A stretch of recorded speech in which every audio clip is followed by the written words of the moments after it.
ጌታችን መድኃኒታችን ኢየሱስ ክርስቶስ ስለ መክሊት ትምህርት ሁለት ጊዜ በሁለት በተለያየ ጊዜ ቀንና ሁኔታ አስተምሮታል። ይህንም በማቴዎስ እና በሉቃስ ወንጌላት ላይ እናገኘዋለን። የመጀመሪያው በማቴዎስ ወንጌል ምዕራፍ 25 ላይ በታላቅ ክብር ወደ ኢየሩሳሌም ከገባ በኋላ ሆሳዕና እየተባለ ለሞቱ ጥቂት ቀናት እየቀሩት እያለ በቤተ መቅደስ የነበሩትን ነጋዴዎች አባረዋል። እንዲሁም ከጸሐፍትና ከፈሪሳውያን ጋር ሰፊ ክርክር አድርጓል። ከዚያም ከቤተ መቅደስ ወጥቶ ወደ ደብረ ዘይት ተራራ አመራ። ደቀ መዛሙርቱ የቤተ መቅደሱን ሕንፃ እያሳዩ ሳለ እርሱ ድንጋይ በድንጋይ ላይ ሳይፈርስ እዚህ አይቀርም በማለት እየነገራቸው ሳለ ደቀ መዛሙርቱ ለብቻቸው ቀርበው ይህ መቼ ይሆናል ብለው ጠየቁት። ጌታችንም ለዚህ ጥያቄ መልስ ሲሰጥ በመጀመሪያ ስለ መከራው ዘመን፣ ስለ ሐሰተኞች ነቢያትና ስለ ሰማይ ኃይላት መናወጥ አስተማረ።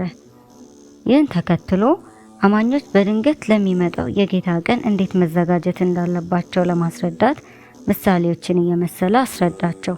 እነዚህም ስለ ታመነው ባሪያ ምሳሌ፣ ስለ 10 ቆነጃጀት ምሳሌ እና የአብይ ጾም 6ኛው ሳምንት የሚታሰበው ስለ መክሊት፣ ስለ ታማኝ አገልጋይ ገብርኤል አንስቶ አስረድቷቸዋል።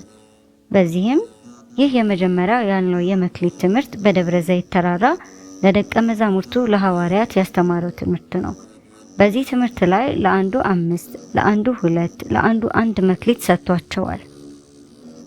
ሁለተኛው ደግሞ በሉቃስ ወንጌል ምዕራፍ 19 ላይ የተጠቀሰው የመክሊት የቸር አገልጋይ ምሳሌ ነው። ይህ ትምህርት ጌታችን ኢየሱስ ክርስቶስ ያስተማረው ወደ ኢየሩሳሌም እየተቃረበ ሳለ በኢያሪኮ አቅራቢያ እያለፈ አጭሩን ሰው ዘኬዎስን ካነጋገረ በኋላ ሕዝቡ የእግዚአብሔር መንግስት አሁኑኑ ትገለጣለች ብለው ስላሰቡ መንግስቱ ከመገለጧ በፊት ይህ ጊዜ ዘመን እንዳለ ለማሳየት የሰጠው መልስ ነው።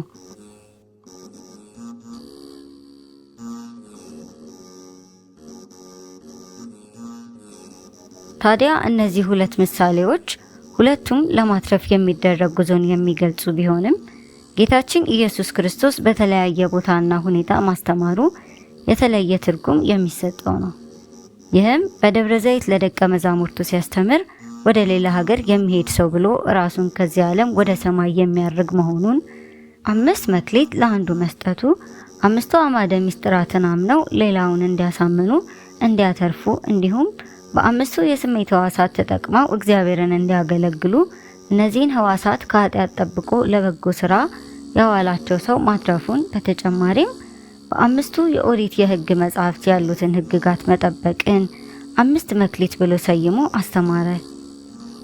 2 መክሊት ብሎ ደግሞ እግዚአብሔርን መውደድና ሰውን መውደድ የሚሉትን ሁለቱን የትእዛዛት መጠቅለያዎችን የጠበቀ ማትረፉን፣ እንዲሁም በሰው ሕይወት ያሉትን እነዚህን ሁለቱን ሕግጋት ማለትም በልቡና ያለችና በመጽሐፍ የተጻፉትን ሕጎች ጠብቆ መኖርና ማትረፉን መስሎ አስተምሯቸዋል። 1 መክሊት ብሎ ደግሞ አንዲት ሃይማኖት ተሰጥቶት ግን ምግባር ፍሬ ያላፈራባትን ሃይማኖቱን የቀበራትን ሰው መስሎ ወደ ሕማሙ ሰሞን ከመግባቱ ከጥቂት ቀናት በፊት በእነዚህ ጥልቅና የልቦና አይንገላጭ መካሪ የሆኑትን ምሳሌዎች ተጠቅሞ ደቀ መዛሙርቱን አስተምሯቸዋል።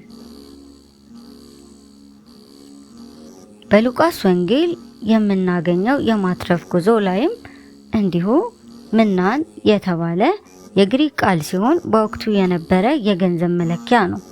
በመንፈሳዊ ትርጉሙ ግን ጸጋ፣ ስጦታን የሚያመለክት ሲሆን ሰጪውም ደግሞ አንድ መኳንንት ብሎ ራሱ ጌታችን ኢየሱስ ክርስቶስ መሆኑን ለሕዝቡ ይናገርና 10 ምናን ለአንዱ ሰጠው የተባለ የ10ሩ ትእዛዛት ለሰው ሁሉ የተሰጡ የማትረፊያ ጸጋዎች መሆናቸውን በሕዝቡ መሃል ለሰው ሁሉ አስተማረ። እንዲሁም ለሰዎች ሁሉ በተሰጡ በ10ሩ የሰውነት ክፍሎች ማለትም 5ቱ የውጭ የሚባሉት ማየት፣ መስማት፣ መቅመስ፣ መዳሰስ፣ ማሽተትና 5ቱ የውስጥ ሕዋሳት የተባሉት ሐሳብ፣ መርምሮ ማወቅ፣ መረዳት፣ ማስተዋል እና ፈቃድን ተጠቅሞ ስለማትረፍ አስተምሮበታል።